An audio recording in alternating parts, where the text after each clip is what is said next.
Shalom jemaat Tuhan, Gereja Kemuliaan Sion.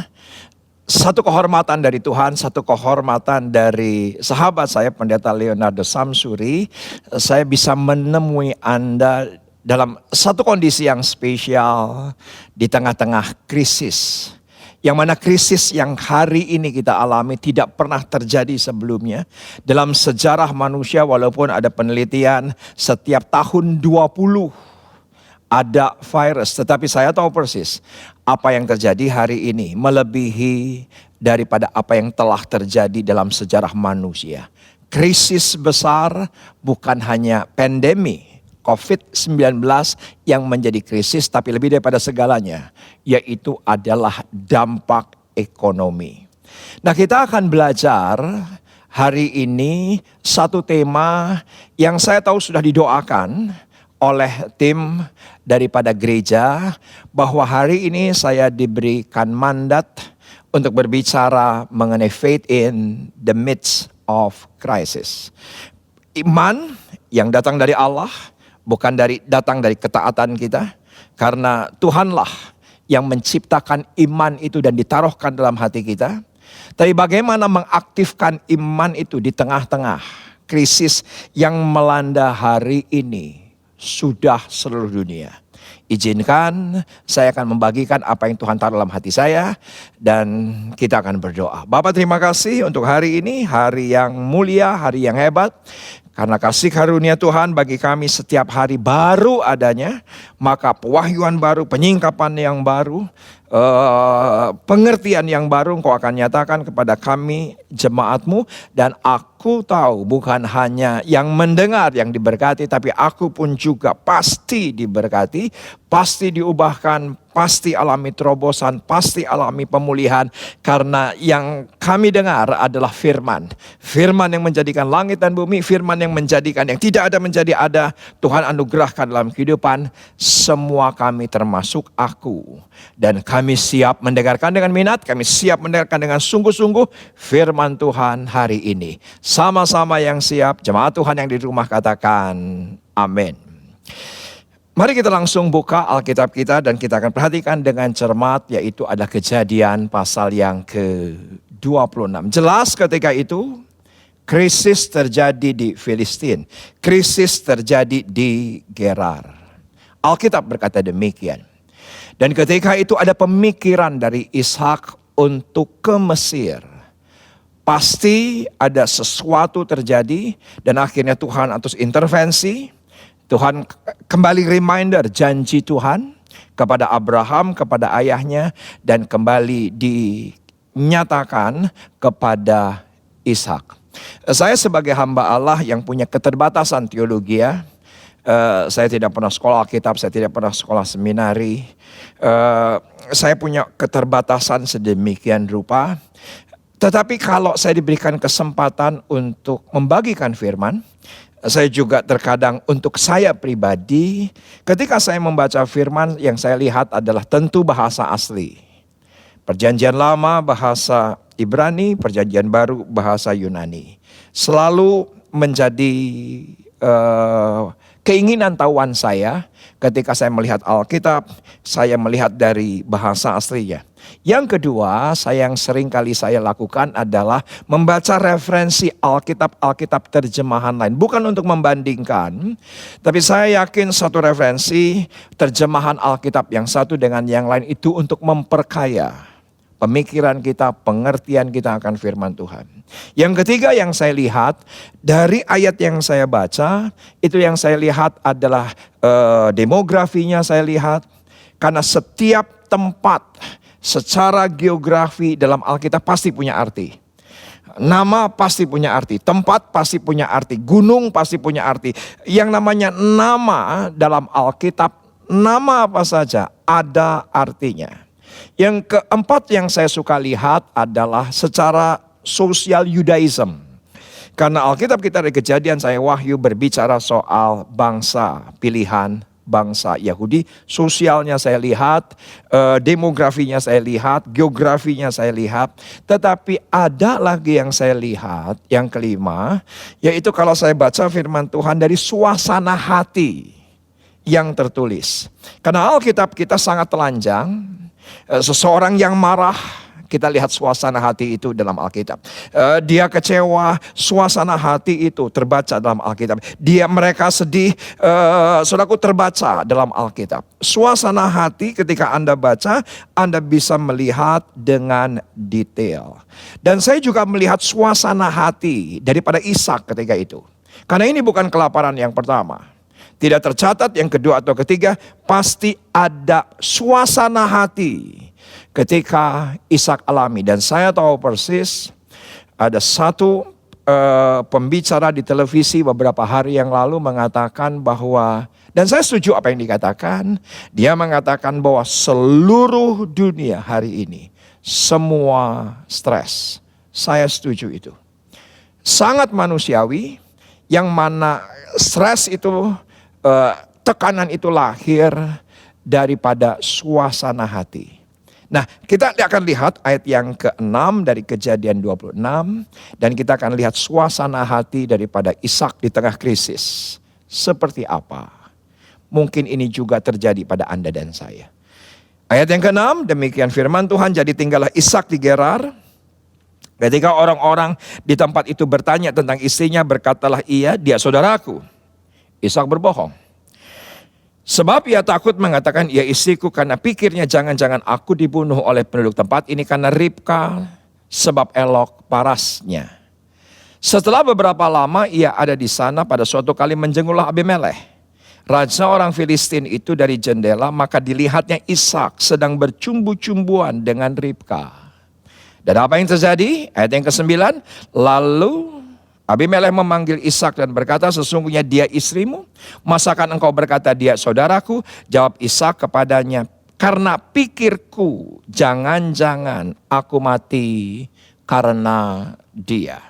Suasana hati daripada Ishak tercium kuat. Sangat tercium kuat. Bahkan ketika itu Abimelekh berkata, bisa gara-gara engkau kami mengalami malapetaka. Tetapi setelah itu terjadi, Alkitab di tengah krisis ada sebuah tindakan daripada Ishak. Yaitu dia menabur, dan apa yang dia tabur membuat dia menuai 100 kali lipat ganda. Bahkan ia menjadi kaya, kian kaya dan menjadi sangat kaya. Tetapi yang saya ingin bahas, yaitu adalah suasana hati daripada Ishak sebelum dia bertindak. Dan ternyata suasana hati ini harus dikalahkan untuk menghasilkan tindakan yang sesuai dengan rencana Tuhan, yang sesuai dengan apa yang Tuhan inginkan. Karena ini menurut saya bukan seperti yang tertulis dalam Alkitab. Ayat yang ke-9 itu terjadi, ayat yang ke-10 ditegur sama Abimelekh, ayat yang ke-12 langsung saja dia menabur, ayat yang ke-13 langsung ada hasilnya. Menurut saya tidak sederhana itu. Pasti ada rentang waktu proses. Dan proses itu kita akan pelajari hari ini. Saya dapatkan sesuatu yang luar biasa. Nah, perhatikan slide ini. Kebiasaan berandai-andai, yang mana itu dialami oleh Ishak. Ketika ditanya, dia adalah istrimu. Kenapa kamu berkata iya saudaraku? Dia berandai-andai karena istrinya elok, karena istrinya cantik, jangan-jangan dibunuh. Dan kata jangan-jangan ini mengidentifikasikan Ishak menskenariokan sesuatu yang belum tentu. Oh ya, itu jelas. Itu jelas. Dan ternyata ketika Ishak berandai-andai, karena ayatnya berkata ketika ditegur, jangan-jangan. Itu adalah pemikiran berandai-andai. Nanti jangan-jangan begini, jangan-jangan begitu, padahal semua belum tentu. Nah, ketika kita terus berandai-andai, apakah saya memaparkan, apakah saya ditularkan, apakah saya akan kena COVID, nanti keluarga saya akan bagaimana. Ya, itu terjadi pada kita, itu juga terjadi pada saya. Itu juga terjadi pada saya.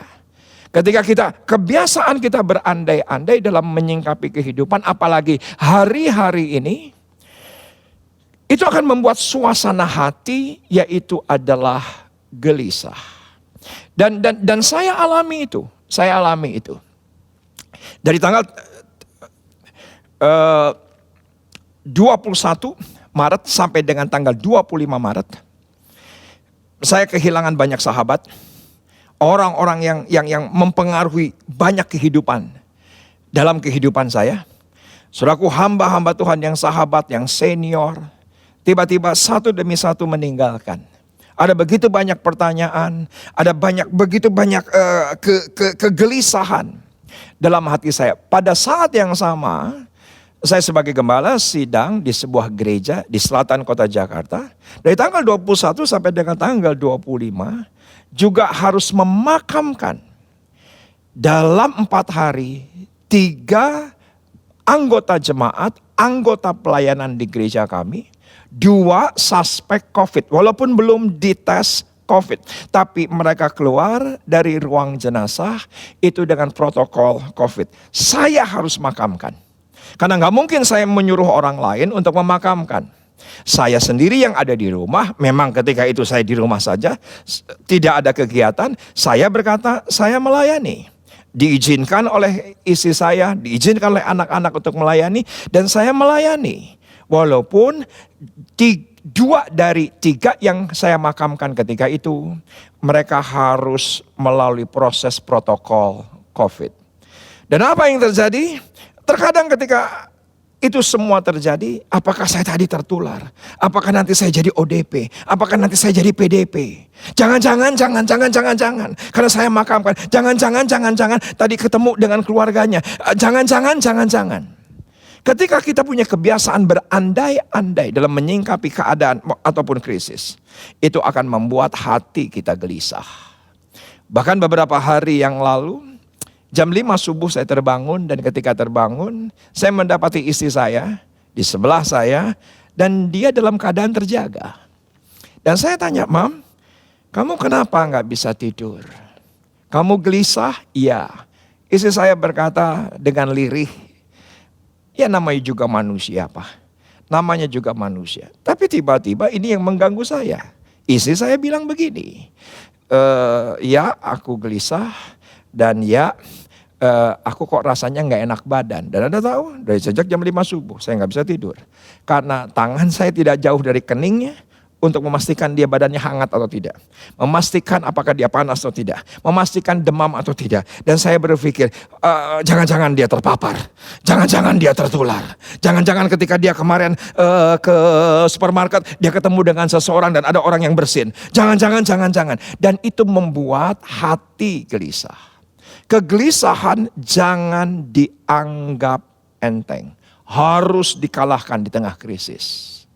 Dan kalau kita melihat, membaca, mendengar hari ini rasanya tidak ada berita baik yang kita dengar, kita baca, dan kita lihat. Dan kegelisahan di tengah krisis itu bukan sesuatu yang remeh, harus dikalahkan. Menurut Kamus Besar Bahasa Indonesia, arti gelisah adalah tidak tentram. Selalu merasa khawatir, suasana hati tidak tenang. Ini arti daripada gelisah. Kenapa saya berkata kepada Anda, gelisah harus dikalahkan. Gelisah harus ditanggulangi.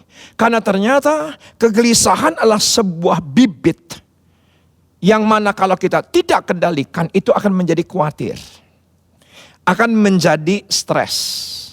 Padahal mungkin Anda berkata, "Pak, rasanya normal, manusiawi gelisah." Tapi saya mau berkata kepada Anda, itu bisa fatal akibatnya.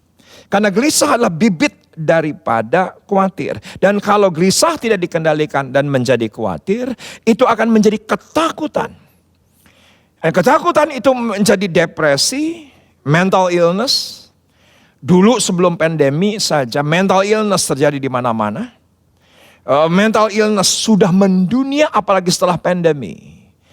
Gelisah yang tidak dikalahkan, yang tidak ditanggulangi akan menjadikan khawatir, akan menjadikan ketakutan, dan akan menjadikan kepanikan.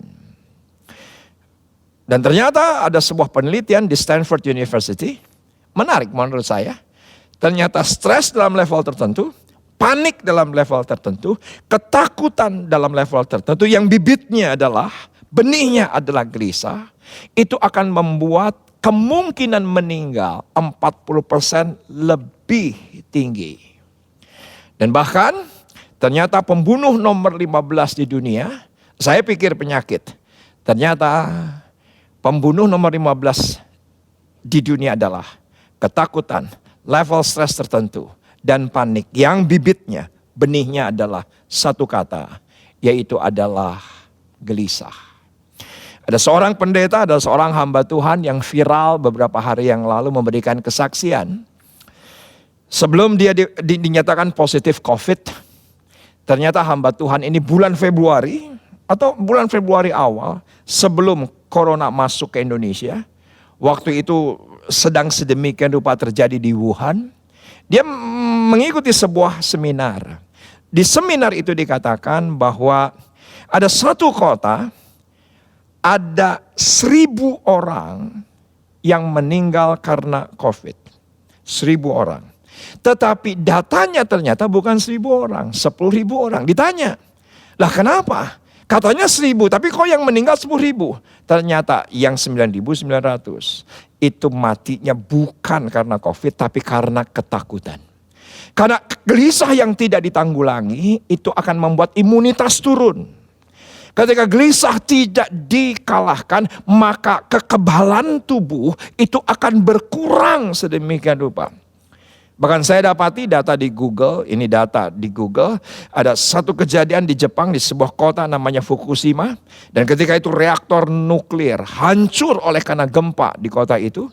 Persis 11 Maret 2011, Anda tahu data mengatakan sejarah 1.600 meninggal. Tetapi tidak ada satu pun yang meninggal karena gempa. Tidak ada satu pun yang meninggal karena radiasi akibat reaktor nuklir hancur. 1.600 orang ternyata mati ketika proses evakuasi dan ketika mereka di tempat pemukiman. Sementara, penampungan sementara, mereka meninggal karena stres, panik, sehingga sakit jantung, sehingga diabetes, dan 1.600 orang meninggal. Ternyata bukan karena gempanya, bukan karena radiasi reaktor nuklirnya, tapi karena gelisah yang tidak ditanggulangi. Saya pelajari, gelisah itu bisa disebabkan oleh beberapa hal. Yang pertama pasti karena melakukan dosa dan dosa tidak cepat dibereskan. Pasti seseorang yang punya dosa itu ketika tidak cepat dibereskan dia akan kegelisahan. Minimal dia gelisah karena takut ketahuan. Itu pasti. Yang lari daripada kenyataan bahwa kenapa ini terjadi, kenapa COVID-19 terjadi. Kalau begini terjadinya, saya pergi saja ke negara yang masih corona free. Kemanapun kita pergi. Karena masalahnya ada di pikiran kita. Jangan-jangan. Dan kita seringkali juga alami kegelisahan oleh karena ujian kehidupan. Tantangan kehidupan. Krisis dalam kehidupan kita. Tetapi kegelisahan juga bisa timbul. Karena kita mencampuri urusan Tuhan. Bapak Ibu, yang namanya kelahiran, yang namanya jodoh, yang namanya kematian itu urusan Tuhan. Itu bukan urusan kita, itu bukan urusan kita. Jadi itu urusan Tuhan, kita tidak perlu mencampuri. Kalau kita campuri urusan Tuhan, kita pasti akan gelisah. Saya berdoa, jemaat Tuhan di tengah krisis yang sedang terjadi atas dunia, atas Indonesia, kita bisa menang. Yang paling awal yang harus kita menangkan agar iman yang Tuhan anugerahkan dalam kehidupan kita berfungsi, yaitu kita harus lawan kegelisahan. Kita lihat satu ayat yang luar biasa di Yohanes pasal yang ke-14. Ketika itu jelas-jelas Yesus berkata kepada murid-muridnya, jangan gelisah. Alkitab berkata demikian. Kita akan lihat Yohanes pasal yang ke-14. Yohanes pasal yang ke-14 ayat yang ke-1. Janganlah gelisah hatimu, percayalah kepada Allah, percayalah juga kepadaku. Apapun boleh terjadi, apapun Tuhan izinkan. Krisis Tuhan izinkan untuk memurnikan. Krisis Tuhan izinkan untuk mendewasakan. Krisis Tuhan izinkan untuk rencana Tuhan digenapi dalam kehidupan kita. Kita harus tetap percaya kepadanya. Alkitab berkata demikian, percayalah juga kepadaku, dan ditegaskan di ayat yang ke-27. Yuk kita lihat ayat yang ke-27 indah. Bagaimana agar menanggulangi kegelisahan. Ayat yang ke-27 berkata, damai sejahtera ku tinggalkan bagimu, damai sejahtera ku berikan kepadamu, dan apa yang ku berikan tidak seperti yang diberikan oleh dunia kepadamu. Janganlah gelisah dan gentar hatimu. Perhatikan Alkitab berbahasa Inggris dari The Message yang ada di layar Anda. Saya akan bacakan untuk Anda. Peace I live with you. Damai sejahtera ku berikan kepadamu, ku tinggalkan kepadamu. My perfect peace I give to you. Bukan damai sejahtera yang biasa, tetapi yang sempurna. Yang bukan datang dari dunia, itu diberikan kepada kita. Dan Alkitab berkata, do not let your heart be troubled. Jangan hati kita menjadi rusak, menjadi gelisah, dan jangan pernah kita menjadi takut. Ada satu kata, dan menurut saya, damai sejahtera ini bukan hanya mengarahkan apa yang harus kita putuskan. Damai sejahtera ini bukan hanya sekedar membuat kita bisa menang melawan gelisah. Menurut saya ada sesuatu yang luar biasa dalam damai sejahtera. Damai sejahtera adalah senjata sorga. Senjata sorga. Kenapa saya berani berkata demikian? Ketika angin sakal itu datang, Yesus tetap dalam damai sejahtera. Dia berani berkata dengan ketenangan, dengan keteduhan yang ada pada hatinya. Dan berkata, hai angin, diam dan tenanglah. Hai sakal, angin ribut, diam dan tenanglah. Itu lahir dari damai sejahtera. Itu lahir daripada perfect peace. Agar kita tidak gelisah, kita tidak gentar, dan hati kita tetap tenang. Saya sangat bersuka cita dengan pengkhotbah 4 ayat yang ke-6. Ketika saya mempersiapkan khotbah hari ini, saya mendapatkan satu ayat yang indah, segenggam ketenangan lebih baik daripada 2 genggam jerih payah. Segenggam ketenangan lebih baik dari usaha menjaring angin. Dia berikan damai sejahtera agar kita tetap tenang. Saya tahu ada data mengatakan ada 2 juta orang kehilangan pekerjaan, di PHK secara mendadak. Dan saya tahu persis, bukan hanya maaf orang-orang kecil atau orang-orang yang di bawah yang mengalami efek daripada pandemi COVID-19, tetapi pengusaha besar juga mengalami sebesar usahanya. Persoalan yang mereka hadapi, yang Tuhan anugerahkan, lebih daripada segalanya adalah segenggam ketenangan. Lebih baik dibandingkan 2 genggam jerih payah dan usaha menjaring angin. Karena perjanjian baru mengatakan, ketika kesudahan segala sesuatu terjadi, 1 Petrus 4 ayat yang ke-7, bukankah inilah tanda bahwa kesudahan segala sesuatu sudah dekat. Alkitab berkata, karena itu kuasailah dirimu dan jadilah tenang supaya kamu dapat berdoa. Alkitab tidak berkata berdoalah supaya jadi tenang. Alkitab berkata memuji Tuhanlah supaya jadi tenang. Alkitab tidak berkata puasalah supaya jadi tenang. Tidak. Tapi jadilah tenang supaya bisa berdoa. Jadilah tenang supaya kita bisa memuji Tuhan. Jadilah tenang. Yang penting, yang utama hari ini, agar iman kita bangkit di tengah-tengah krisis. Pastikan hati kita tenang. Yang mungkin ada di antara Anda yang berkata, Pak Pendeta, yang namanya pikiran ini sedemikian liarnya. Dari informasi yang diterima, berita-berita yang didengar, berita-berita yang dibaca, sedemikian mengerti bagaimana agar tenang. Kita akan lihat ada satu orang dalam perjanjian baru, menurut saya dia mengalami krisis. Tapi bagaimana imannya timbul, bagaimana imannya bangkit. Yaitu adalah Matius pasal yang ke-9, ayat yang ke-20 hingga dengan ayat yang ke-21. Kita akan lihat posisi daripada Yesus ketika itu baru saja mendarat di Kapernaum. Ada satu orang namanya Yairus, kepala rumah ibadat, menghadang dan berkata anaknya hampir mati. Alkitab berkata demikian. Yesus lihat agenda dan Yesus berkata, ya, aku akan datang ke rumahmu. Kita tahu happy ending. Anaknya batal, mati. Bahkan bangkit dari kematian. Tetapi ketika dia dalam perjalanan yang tergopoh-gopoh ke rumah Yairus, ternyata Yesus dihadang oleh seseorang. Bagaimana agar iman kita di tengah-tengah krisis ini bangkit, tidak lemah? Yang pertama, kalahkan, yaitu adalah kegelisahan. Dengan cara apa? Perhatikan, satu orang yang sedang dalam krisis, ketika itu dia 12 tahun pendarahan. Bukan seminggu, bukan sebulan, bukan 1 tahun, tapi 12 tahun. Saya tahu persis, pasti suasana hatinya adalah gelisah. Dia sudah coba banyak hal, dia sudah melakukan banyak hal, itu pasti. Karena izinkan saya bercerita pengalaman saya sekian tahun yang lalu di satu pagi, di mana hari itu hari penting dalam kehidupan pelayanan, kami 5 kali khotbah untuk Natal gereja lokal di mana saya melayani di Gereja Bethel Indonesia Sawangan.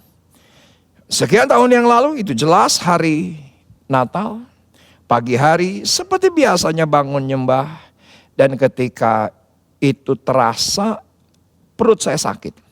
Dan ketika saya kencing ternyata yang kencing adalah darah.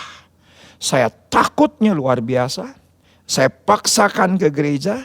Sampai di gereja jam 5:30, ibadah pertama jam 6 subuh. Dan ketika dalam keadaan sakit yang luar biasa, saya paksakan ketika itu melayani. Dipapah oleh teman-teman untuk sampai ke mimbar. Dan saya bisa selesaikan khotbah 5 kali hari itu.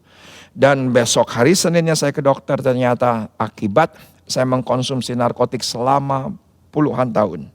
Saudaraku, itu menjadi kristal di ginjal. Dan ternyata itu menghalangi air seni untuk keluar dan akhirnya yang keluar darah. Bukan sehari, bukan 2 hari, berminggu-minggu dan saya gelisah luar biasa. Saya bisa bayangkan dengan perempuan yang 12 tahun pendarahan. Krisis pasti sedang terjadi.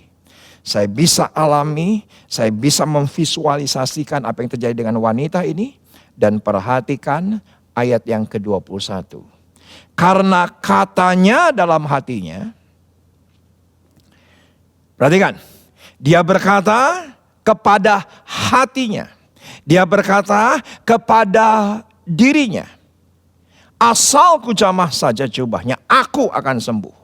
Dia tidak berkata kepada Yesus, dia tidak berkata kepada orang-orang yang mengelilingi Yesus ketika itu, dia tidak berkata kepada jubah tentunya, dia berkata kepada hatinya.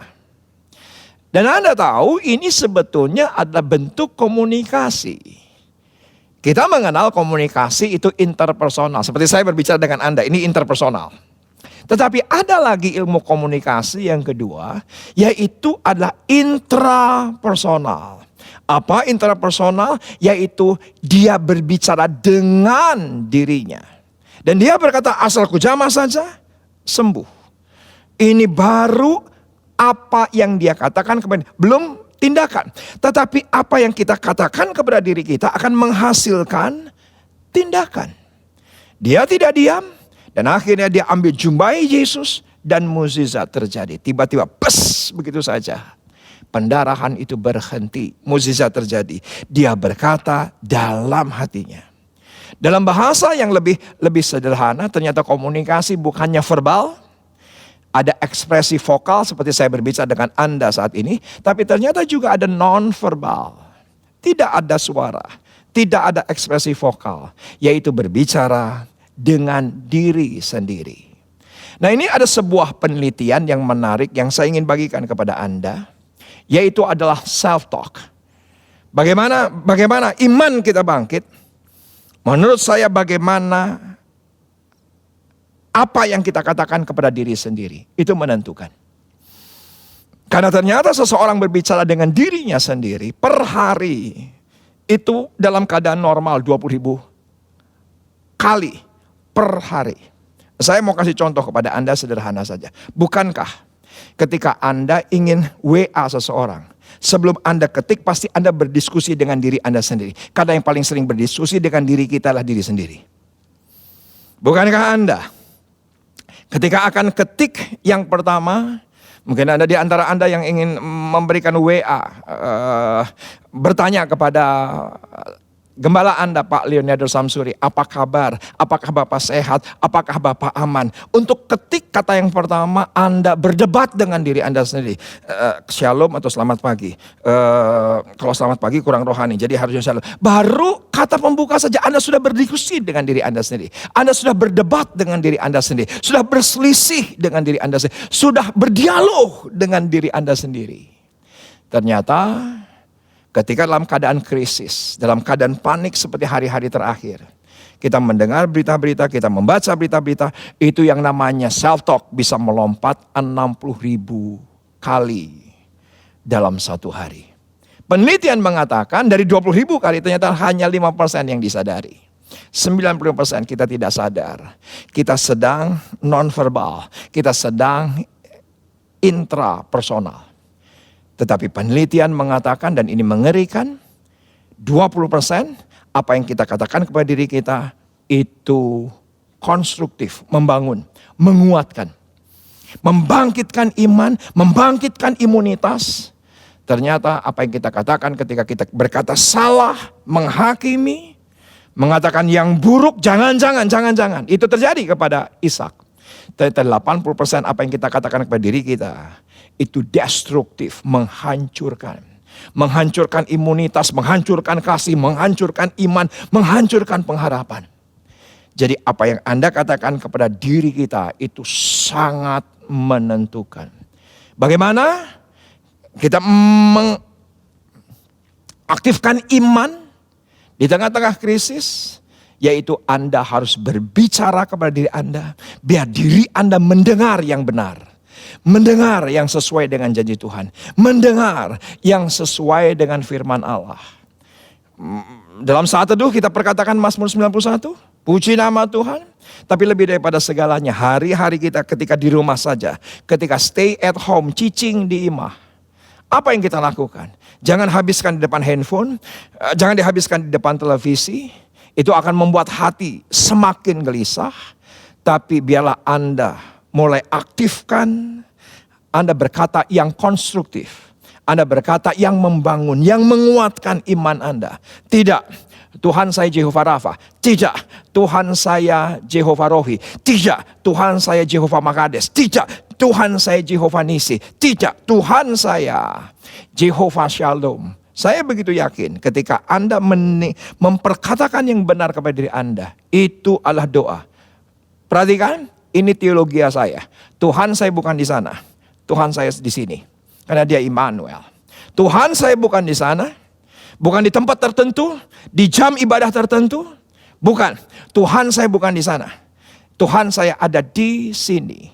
Di dalam hati saya, Immanuel, manunggal dengan hidup saya. Ketika saya berkata kepada hati saya, berarti saya sedang memperkatakan firman kepada Tuhan yang ada di dalam diri saya. Maka iman kita pasti bangkit, iman kita pasti pulih. Kita kalahkan kegelisahan, tetapi kita akan datang dengan sesuatu yang konstruktif, yang membangun. Andalah yang menolong diri Anda, bukan siapapun. Kan dari sisi Tuhan semua sudah selesai. Penderitaan sudah selesai. Dari sisi Tuhan dosa sudah selesai. Dari sisi Tuhan sakit penyakit sudah selesai. Kita baru saja melewati Jumat Agung, kita baru saja melewati kebangkitannya. Itu dia berkata, it is finished, tetelestai. Tapi yang menjadi bagian kita adalah berkata yang benar kepada diri kita, berkata yang baik kepada diri kita, berkata firman Tuhan kepada diri kita. Maka iman di tengah krisis akan terjadi seperti Ishak adanya. Ketika dia menang atas kegelisahannya, dia bertindak dan menabur. Dan apa yang terjadi? Sesuatu yang hebat. Dia menuai 100 kali lipat ganda. Bahkan dia menjadi kaya, kian lama, kian kaya, dan semakin kaya. Kenapa? Karena dia tanggulangi kegelisahannya. Perhatikan slide berikut ini adalah alur daripada self-talk. Ini adalah urutan daripada self-talk. Ini adalah urutan di mana ketika Anda berkata benar kepada diri Anda, atau Anda berkata salah kepada diri kita, dan kita dengar dalam hati kita, apa yang terjadi, maka itu akan masuk dalam pikiran bawah sadar. Apa pikiran bawah sadar? Pikiran bawah sadar adalah semua informasi yang masuk dan terekam. Yang terekam. Semua yang terekam itu akan masuk dalam pikiran. Saya nggak percaya alam bawah sadar. Itu dedemit. Itu tuyul. Itu kuntilanak. Yang saya percaya adalah pikiran bawah sadar. Apa pikiran bawah sadar? Informasi yang masuk dan terekam. Maka dalam pelajaran parenting jelas, jangan berkata yang salah kepada anak Anda. Nanti selamanya anak Anda ketika itu terekam akan berkata, ya ayah saya pernah berkata saya bodoh, ya ayah saya pernah berkata saya gagal. Kalau itu terekam dia akan selamanya mengimani, berkeyakinan itu yang terjadi. Tapi kalau kita dari 20.000 kali yang kita katakan janji Tuhan dan itu akan terekam dalam kehidupan kita, pasti dahsyat. Saya mau minta tolong teman-teman yang ada di rumah, sahabat-sahabat yang ada di rumah, tolong jawab pertanyaan saya dengan cepat 2 kali 2. Saya tahu Anda langsung menjawab 4. Langsung jawab dengan cepat 3 kali 3. Saya tahu banyak di antara Anda berkata 9. Kenapa Anda bisa langsung jawab tepat? Karena sudah terekam di pikiran bawah sadar. Dari SD informasi itu masuk dan terekam di pikiran bawah sadar. Saya minta tolong kepada Anda untuk menjawab. Dan tolong jawab dengan cepat. 117 dikali 318. Saya tahu persis ada di antara banyak Anda tidak bisa menjawab. Kenapa? Karena tidak terekam. Pastikan yang terekam dalam pikiran kita. Yaitu yang benar, yang suci, yang sedap didengar, yang layak dipuji. Pikirkanlah itu semua. Masukkan dalam pikiran dari apa yang kita katakan kepada diri kita. Ketika ada pikiran-pikiran negatif datang, intimidasi datang, langsung Anda berkata tidak. Yesusku luar biasa. Tidak. Dia akan pelihara hidupku. Tidak. Dia akan tanggung segala perkara dalam kehidupanku. Tidak. Dia akan menyediakan yang tidak pernah saya lihat, yang tidak pernah saya dengar. Itu yang harus terekam. Karena kalau itu yang terekam dalam pikiran bawah sadar, itu akan jadi mindset, jadi pola pikir. Saya tahu banyak pendeta yang mengajarkan soal mindset. Mindset kerajaan Allah, mindset firman Tuhan. Dan hari ini Anda tahu bagaimana caranya agar itu jadi mindset. Tergantung dari apa yang Anda katakan kepada diri Anda. Itu akan jadi mindset, pola pikir. Dan ketika itu jadi pola pikir, apa yang terjadi? Pasti akan melahirkan tindakan. Iya. Pasti akan melahirkan tindakan. Ketika Anda kejepit dalam krisis, tetap mengucap syukur. Karena yang Anda download setiap waktu adalah firman. Ketika krisis itu datang, bam, tetap kita tidak bersungut-sungut. Bahkan kita berkata, Allahku akan memenuhi segala kebutuhanku menurut kekayaan dan kemuliaan dalam Kristus Yesus. Tindakan kita jadi benar. Tindakan kita menjadi selaras. Tergantung dari apa yang Anda katakan kepada diri kita. Nah setelah lahir tindakan, karena perempuan itu bertindak, ambil jubah Yesus. Anda perhatikan Lukas pasal yang ke-15 kalau tidak salah. Ketika itu si bungsu, Alkitab berkata, ia berkata bahwa di rumah Bapakku banyak persediaan, banyak makanan. Pasti dia gak ngomong sama babi. Dia gak ngomong sama majikannya. Pasti dia berkata kepada dirinya dan akhirnya dia bertindak dan dia pulang. Alkitab kita dipenuhi dengan self-talk. Pasti Anda sekarang setuju bahwa Mazmur itu ditulis dari self-talk. Ya, karena ketika itu Daud berbicara kepada dirinya sendiri dan ditulis Mazmur. Salomo berbicara dengan dirinya sendiri, Amsal. Salomo menuliskan apa saja apa yang dia katakan kepada dirinya, apa yang dia percaya, dan itu kita pengkhotbah. Dan setuju dengan saya. Ketika Daud berkata, hei jiwaku pujilah Tuhan. Pasti dia bukan ngomong sama tembok. Dia ngomong sama dirinya sendiri. Bersukacitalah. Dia berbicara dengan dirinya sendiri. Ketika itu menjadi habit, kebiasaan, iman kita pasti tumbuh. Karena iman lahir dari mendengar. Dan maaf, Anda di hari terakhir, pasti Anda lebih sedikit mendengar interpersonal, mendengar verbal. Yang seringkali kita lakukan adalah yang non-verbal. Kita yang berbicara dan hati kita mendengar. Dan apa yang kita dengar itu akan melahirkan kebiasaan. Apa itu kebiasaan? Tindakan terus-menerus tanpa berpikir. Gak perlu berpikir karena udah biasa. Dan setelah itu timbul keyakinan. Dan bukankah ini yang terjadi kepada Ishak? Ya, ini terjadi kepada Ishak. Yang namanya dia bertindak dan menabur itu bukan proses satu hari. Itu proses panjang. Yang saya begitu yakin. Ketika dia berhenti, jangan. Dia berkata yang positif, dia memperkatakan janji Tuhan kepada apa yang dikatakan Tuhan kepada Abraham. Dia perkatakan itu karena itu yang dia percayai. Dan itu akan melahirkan sebuah tindakan. Dan tindakannya tidak sia-sia karena lahir dari iman, dari keyakinan. Saya tutup dengan slide yang terakhir. Inilah anointed self-talk. Ini adalah apa yang kita katakan yang diurapi Tuhan. Maaf, ini bukan pengajaran motivator. Ini juga bukan pengajaran New Age Movement. Sorry, mereka yang tiru Alkitab. Mereka yang tiru Alkitab. Bukan kita yang tiru New Age Movement. Saya tidak mengkhotbahkan seperti yang New Age Movement katakan. Saya memperkatakan sesuai dengan analisa teks Alkitab yang tertulis jelas. Bahwa Daud berbicara dengan dirinya sendiri. Yunus tidak berbicara dengan ikan. Dia berbicara dengan dirinya sendiri. Itu jelas.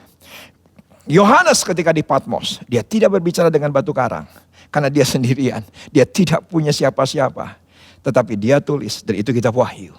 Yang menjadi landasan gereja dari setiap generasi. Lahir dari self-talk. Ini bukan pengajaran motivator, saya bisa, saya mampu. Ya, kalaupun itu benar, mereka sesungguhnya meniru Alkitab kita. Tetapi ini tidak dibukakan dan saya bersyukur. Oleh anugerah Tuhan saya bisa bagikan kepada Anda hari ini. Dan self-talk yang diurapi, self-talk yang sesuai dengan janji Tuhan. Yang pertama, ini ada the power of anointed self-talk.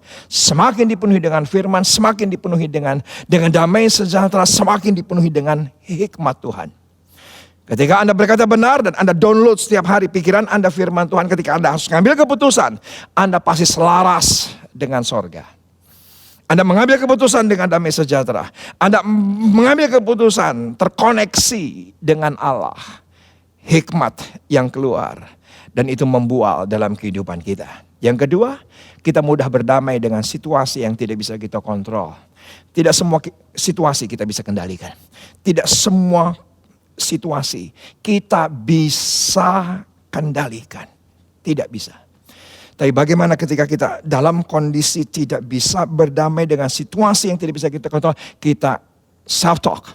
Kita berkata yang benar kepada diri kita. Apa yang terjadi?